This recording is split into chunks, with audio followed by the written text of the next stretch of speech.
everybody. I'm Andre Aldridge. Welcome to our Hall of Fame special, Phil Jackson, NBA Maverick.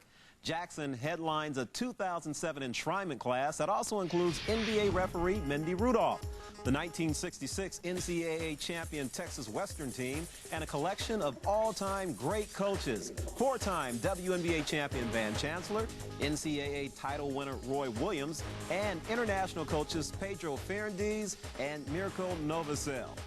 Now, over the next hour, we'll discuss the life and career of Phil Jackson, and we'll be joined by his longtime colleague, author Charlie Rosen. Greatness is measured solely by championships. Phil Jackson has all the qualifications. His 9 NBA coaching titles tie him for the league record along with Red Auerbach. But Jackson also has distinguished himself as a persuasive and dynamic leader who inspires his players through the use of both Eastern and Native American philosophies. When the Chicago Bulls embarked on a record-setting 72-win season in 1996, it was a perfect application of Jackson's coaching methods.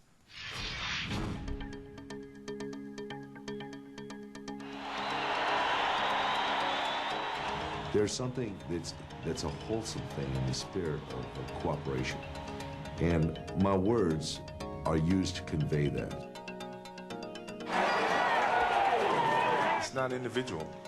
It's a team situation. A lot of people talk about winning, but very few people actually know how. You know, it's just a good feeling that we've got about each other. Hey, Luke, that's big time right there. That is big time. For this basketball club, they've done a dramatic job this year of finding the clues to how to solve that puzzle that's presented them every night on the floor. Michael Jordan up court to Ron Harper. Harper bounce pass underneath. Rodman reverse slam. What teamwork on that play? We've learned how to play together as a unit. Harper now works the baseline. Here's Longley, cuts to the hoop, jams it home. Luke Longley. Each one has a part, and their part is significant to the whole. Jordan with a gorgeous pass for Scottie Pippen. What drove us this year was a lot of the players on our team never experienced this type of winning, and not as rapidly as we did. From Randy Brown to Steve Kerr to Judd Boucher. A lot of these guys have been on other teams that have never won.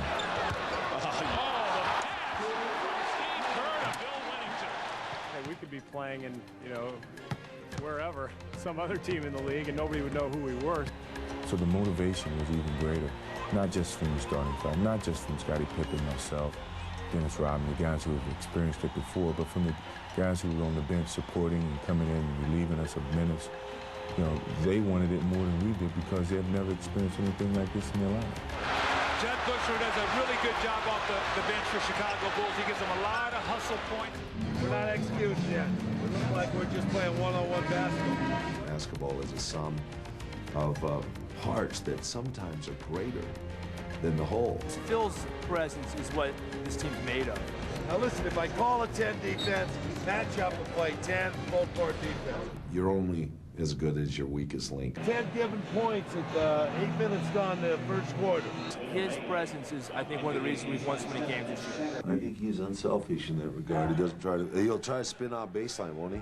When I showed up at practice one day and Phil was down there with a sage stick, smudging the corners of our practice facility because we're on a losing streak in order to get rid of the evil spirits, I was impressed. I thought, well, there's a guy with an open mind, and that's one of the reasons I enjoy playing for him. They know the way to go. I'm just kind of hanging on and providing a little encouragement here and there, directional choices here and there. That's one of the things I think I learned from Red Holzman. Up, Ray.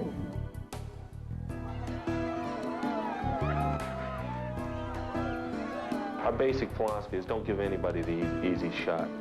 Played tight by Jackson. Cross court White. White has the ball stolen by Jackson. Racing ahead of the field. No one nearly drives.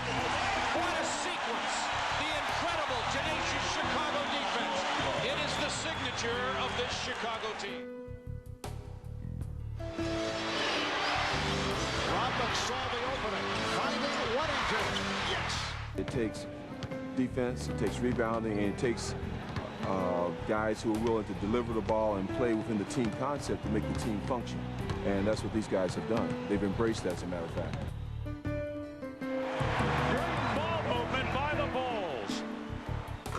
pretty to have a shot or a dunk or, you know, a steal and a run-up. But really the things that provide you those things are the nuts and bolts of basketball. And that's hard teamwork.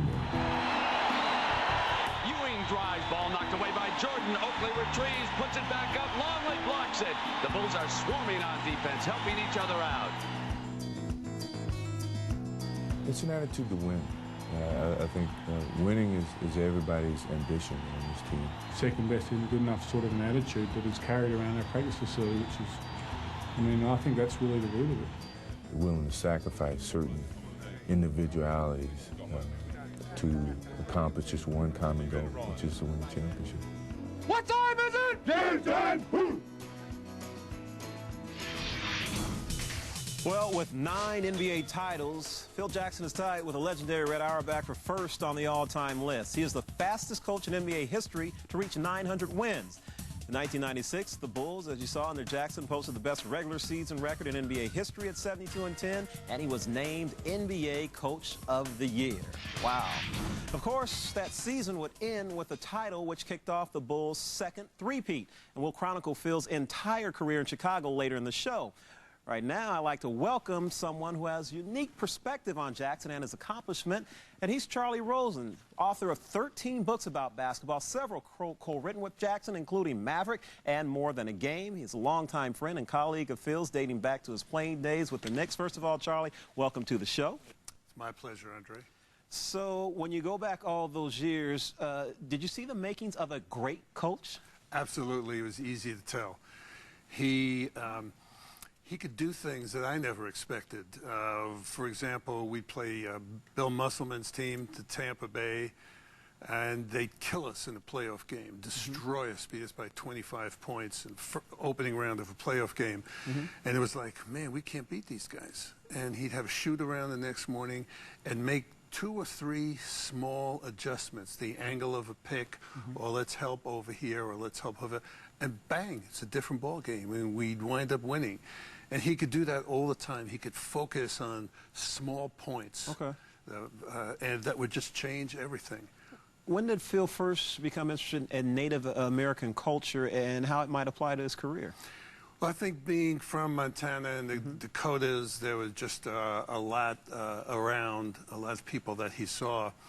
The two of us used to read books about Native American culture and bounce things off of each other. He was particularly impressed with their reverence for the land. And Montana's open sky country, so there's plenty of land to be impressed with.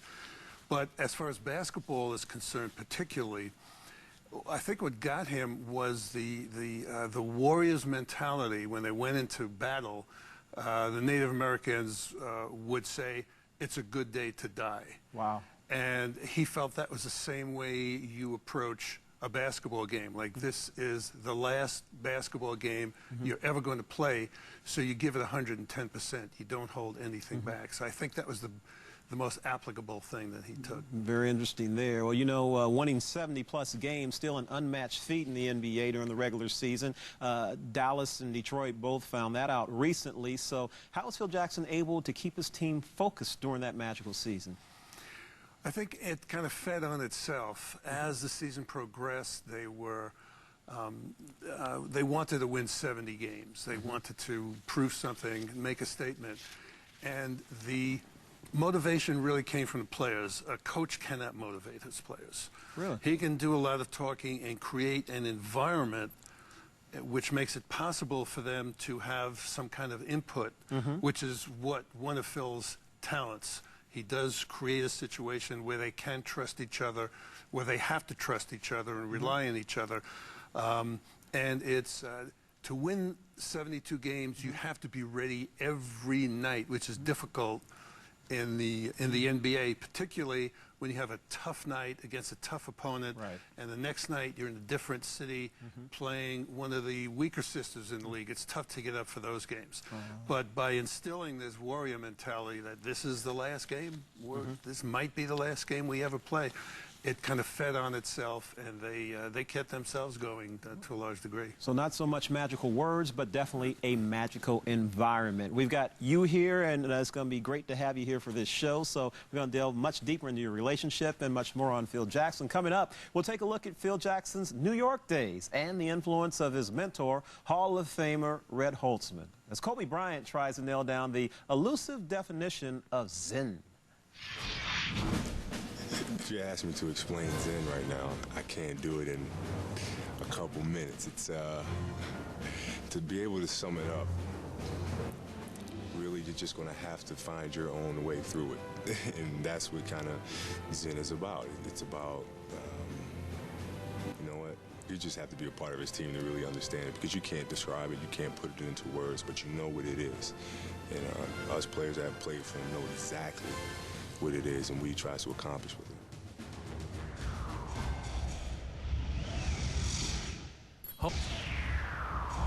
People ask me, well, could I have predicted that Phil as a player would be a great coach? I said, well, all the raw material was there. I mean, he loved the game, first of all.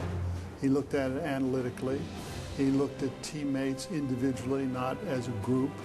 And he was terribly disciplined and dedicated. And I thought, you know, put them all together, and you have the coach that gives people books to read, the coach that comes up with innovative strategies, the coach that cares about his individual players as people and is able to relate to them as people, the coach that, you know, knows that when you're down, you'll always be back up if you're smart. Hall of Famer Bill Bradley saw the makings of a great coach in his teammate. But when Phil Jackson first arrived in New York, he was a gangly kid from North Dakota trying to find his identity as a pro. Midway through his second season as a Knick, Jackson injured his back, which turned out to be an auspicious career move. He was forced to sit out the 1969-70 championship season, but during that time, head coach Red Holtzman adopted Phil as an assistant coach in training, allowing his pupil to scout opponents and discussing strategy before and after games. It was in New York that Jackson first became a student of the game.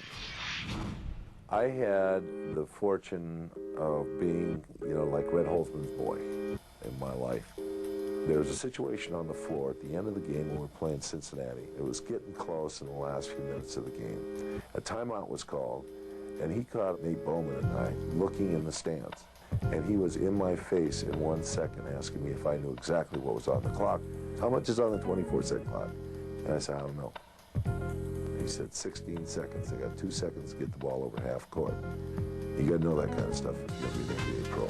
And that was my comeuppance from Red Holtzman right off the bat. I don't play a physical game per se. My game is more flowing with the blow, or taking the blow and rolling with the punch.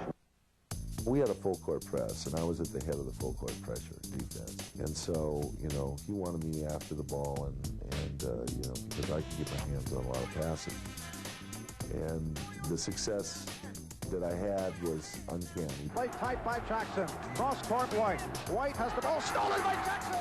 Racing ahead of the field. Nowhere near him. He drives and lays it in. Oh, Jackson took it out of the hands of JoJo White. My nickname was Action Jackson. I see why it was.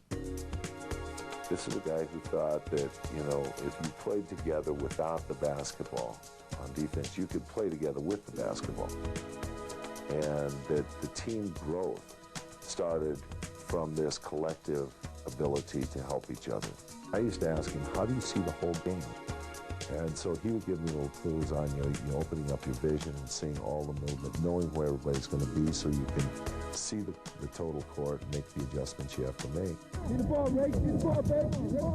After the game, then he'd ask me what went on. And so we had this double kind of connection. And I think that confidence that he had, and what I did later led him to tell me, you know, you could probably coach this game.